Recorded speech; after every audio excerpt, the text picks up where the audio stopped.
Excelente existencia para todos, mi nombre es Mael.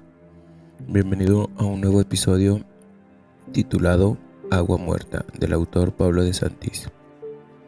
Espero sea de tu agrado. Comienza así. 1. Tenía 16 años cuando acompañé a mi padre a la Laguna Crates. No lo acompañé porque yo quisiera.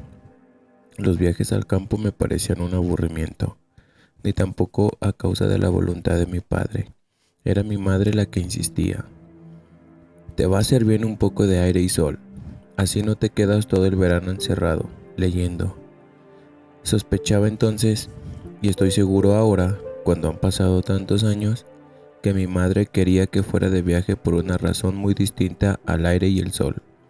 Desde hacía un par de meses ella había empezado a tener miedo de que mi padre, con la excusa de sus viajes al campo, aprovechara para visitar a alguna amiga. Por supuesto, nunca dijo en voz alta algo semejante, pero la descubrí revisando minuciosamente el portafolio de cuero de mi padre.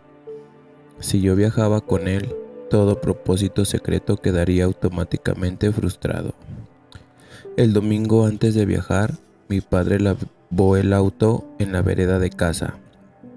Era un Falcon familiar, color verde. ¿Para qué lo lavas si vas a ir por caminos de tierra?, le preguntó mi madre.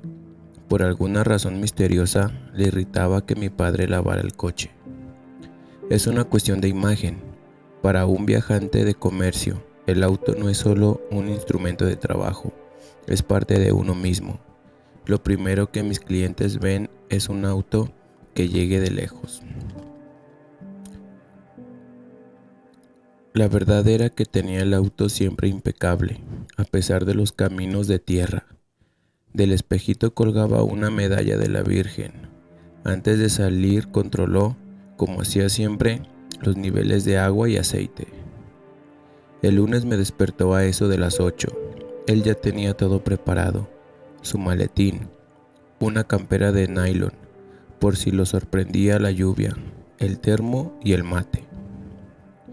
Estaba contento de tener a alguien que le cebara mientras manejara. Subimos al coche y partimos rumbo al sur de la provincia de Buenos Aires. Era el mes de diciembre de 1980. 2.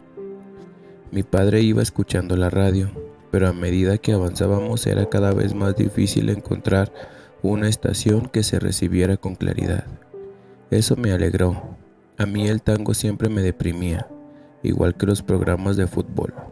A mi padre le encantaba escuchar tango, pero siempre en la radio del auto. En casa nunca lo vi poner un disco o un cassette. Cerca de la 1 del mediodía, paramos en una estación de servicio. Acuérdate, para cuando tengas tu propio auto, para a comer en la ruta. Hay que elegir los lugares donde se vean camiones. ¿Camiones?, repetí indiferente. Los camioneros viven en la ruta y saben dónde se come mejor. Mi padre era especialista en consejos de esa clase. Mientras yo me comía un tostado, mi padre engulló un plato de tallarines a la boloñesa con medio litro de vino tinto. En esa época, los controles de alcoholemia todavía no se habían inventado. Cuando terminó su tentempié, acomodó el auto a la sombra de un árbol, echó el respaldo para atrás y se durmió. Al rato volvimos a la ruta. Vamos a parar en Laguna Crates. Ayúdame a encontrar el cartel.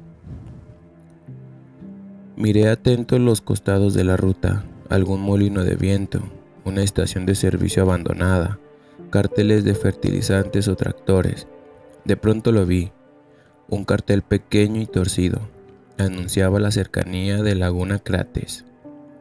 El cartel casi no se ve, parece como si no quisieran que nadie lo descubra, dijo mi padre mientras tomaba a la derecha un camino de tierra.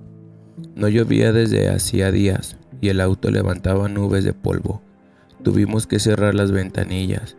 Cuando llegamos a las primeras casas eran las 6 de la tarde. El pueblo se levantaba a orillas de la laguna. Las casas estaban dispersas, una aquí, otra allá. Había caballos sueltos por las calles, y a pesar de que eran animales de tiro o de paseo, el sol ya rojizo les daba una majestuosidad de bronce. La plaza se llamaba Plaza San Martín y tenía un busto de San Martín y un monumento a la madre, tan arrugada que parecía monumento a la bisabuela.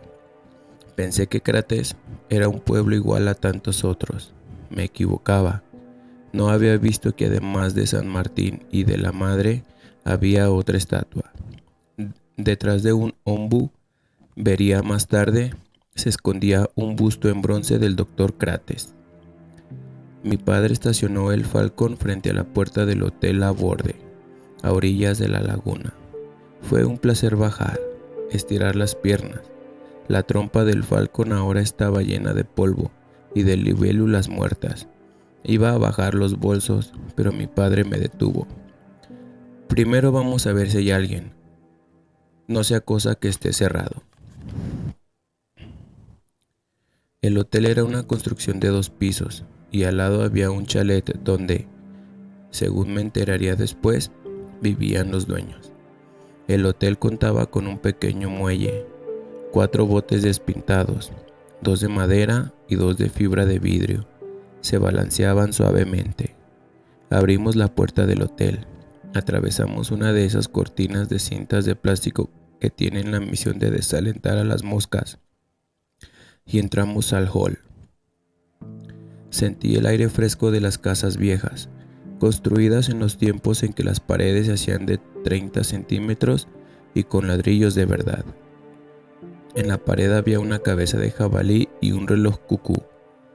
En unos estantes se veían viejas novelas policiales, un par de biografías de la colección, grandes científicos y manoseados ejemplares de las revistas Hobby y Leoplan de los años 50.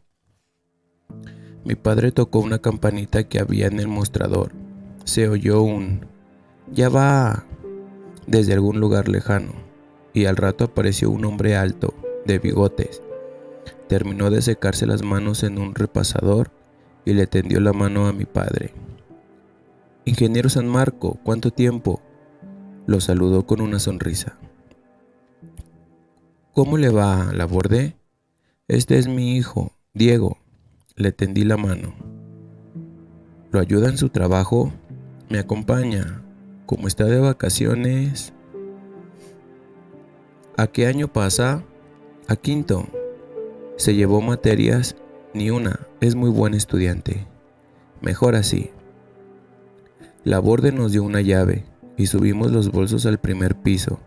Era un cuarto grande, con 2 camas y una gran ventana que daba a la laguna. A los 5 minutos bajamos. Laborde y mi padre se pusieron a hablar de vecinos de la zona. Mi padre había hecho un par de años de la carrera de agronomía y trabajaba para una empresa de fertilizantes. Siempre visitaba clientes, a veces a dueños de campos, otras a ferreterías y almacenes de ramos generales que vendían los productos. A veces, por error o por un exagerado sentido del respeto, los clientes lo llamaban ingeniero, y él lo dejaba pasar. Le gustaba que lo llamaran así. Laborde hizo un relato pormenorizado de las novedades en el pueblo: el incendio de un rancho, 4 nuevos chalets, el inicio de la construcción del muelle municipal. La charla me aburría y me dediqué a mirar la biblioteca. De pronto Laborde interrumpió la charla con mi padre para señalarme. «Se ve que a su hijo le gusta leer». «Algo lee, sí», dijo mi padre, más avergonzado que orgulloso.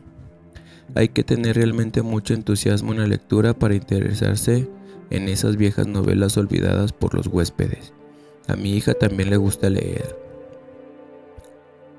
«¿Cómo anda su hija? Ya debe tener...».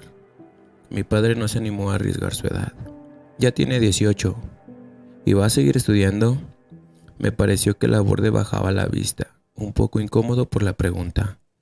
«Por ahora Carmen me ayuda en el hotel». Esa noche comimos con mi padre en una parrilla que estaba sobre la ruta. El mozo le ofreció una parrillada pero mi padre pidió un poco de vacío y tira de asado, además de ensalada. Aprovechó para darme uno de sus consejos: nunca pidas parrillada, te encajan las sobras. El pollo, un fósil. A mí el viaje me fastidiaba y durante la cena decidí encerrarme en un silencio hostil.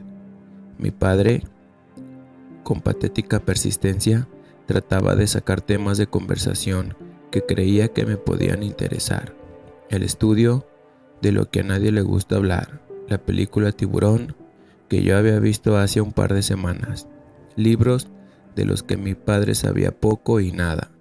Al final se resignó a hablar solo, sin preocuparse mayormente por mis intereses, de lo que fue un alivio para mí. Hacía 2 años que no venía por acá. En general trabajo en la zona de Trenquelauquen, Peguajo, Madero, Laguna Crates. En cambio, esta es la zona de Gabler. Cuando pasó lo que pasó, me tocó reemplazarlo. Mi padre se dedicó a estudiar un trozo de carne. Mira lo que sirven, está carbonizado. La próxima vez me voy a comer a la parrilla de la estación de servicio. ¿Qué le pasó? ¿A quién? Al señor Gabler. Ese es el problema, nadie sabe. Fue un miércoles de agosto, hace 5 años. Estaba visitando clientes en la zona y no se supo más de él. ¿Y la familia? ¿No avisaron a la policía? No tenía familia. Lo buscó la policía. Lo buscamos sus compañeros, pero no encontramos ni una sola pista. Yo no conté nada en casa, para no asustar a tu madre. Total, a Gabler no lo conocía, era nuevo, venía de otra firma. Y el auto tampoco apareció. Tenía un Renault 12 blanco, nuevecito, con el vidrio trasero lleno de calcomanías. Era de esos tipos que arruinan los autos pegando figuritas en el vidrio. Yo no los comprendo. Siguió hablando de la gente que arruinaba los autos con escarpines que colgaban del espejito retrovisor y de perritos de plástico que movían la cabeza. Pero lo hice volver a Gabler. Le gustó que me interesara en algo que era parte de su trabajo. Mi teoría es la siguiente: Gabler tenía muy poco sentido de la orientación. Se perdió en alguno de esos caminos y murió de un ataque cardíaco. Acá hay muchos campos sin trabajar. Debe seguir por ahí, adentro de su Renault 12, oculto en alguna arboleda. El campo es tan grande. Me vino a la mente la imagen del auto ya oxidado, sucio de años, con el cuerpo todavía al volante. Si esta era la zona de Gabler, ¿en qué hotel paraba? Depende, a veces paraba en el Hotel El Indio, que está a 50 kilómetros. A veces paraba en lo de Laborde. ¿Y no le preguntaste al dueño si lo había visto? Claro que le preguntamos, pero había pasado por ahí, pero se había ido bien temprano rumbo al sur. El recuerdo de Gabler no le había quitado el apetito. Mi padre se pidió una ensalada de frutas con helado de crema y un café, pero yo no quise comer nada más, solamente tenía ganas de dormir.